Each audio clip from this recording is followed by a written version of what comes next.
Wala na sa Philippine Area of Responsibility ang bagyong Isang, pero perwisyong iniwan ito sa ilang lugar sa norte. Nahatak pa nitong habagat na siya nagpaulan sa iba pang lugar sa bansa. May epekto na rin ang isang low pressure area sa silangan ng bansa. Nakatutok si Bernadette Reyes. Tabok na daan, mga bato! Pinamamadali na ang mga residenteng iyan na tumawid sa ilog sa Cagayan de Oro City. Sa gitna ng mabilis na pagtaas ng tubig sa Bigaan River. Matapos ang ilang sandali, inabutan ng tubig ang pansamantalang tulay na ginawa roon dahil sa itinatayong flood control project. Ang lalaking ito humabol pa sa pagtawid. Pinasok na rin ng tubig ang mga bahay sa tabing ilog. Ayon sa LGU, may naanod na bahay, taksi at motorsiklo sa mga pagbaha. Wala namang naiulat na nasawi o nasaktan. Wala ring residenteng inilikas dahil bumaba rin ang level ng tubig sa ilog.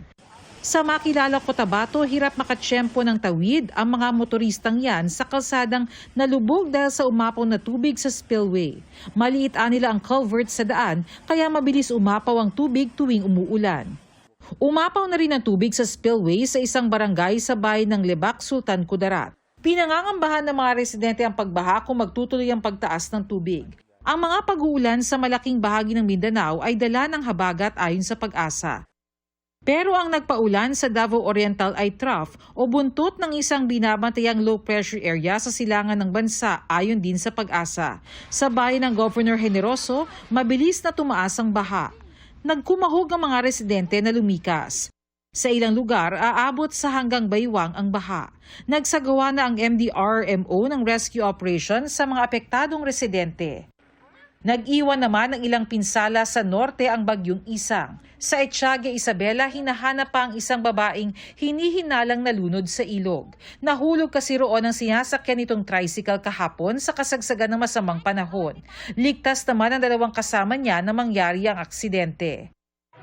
Sa Santiago City, Isabela, hanggang gutter ang baha sa isang palengke. Bukod sa pag-ulan, nakadagdag pa sa pagbaha ang mga baradong kanal. Sa Lubuagan, Kalinga, ganyang kalaking tipak ng bato ang humambalang sa kalsada. Patuloy ang clearing operation. Sa Ariato, Nueva Vizcaya, isang lane lang ng Benguet, Nueva Vizcaya Road ang nadaraanan ng mga motorista dahil sa landslide. Sinimulan na ng mga otoridad ang clearing operations doon. Para sa GMA Integrated News, Bernadette Reyes, Nakatutok, 24 Oras.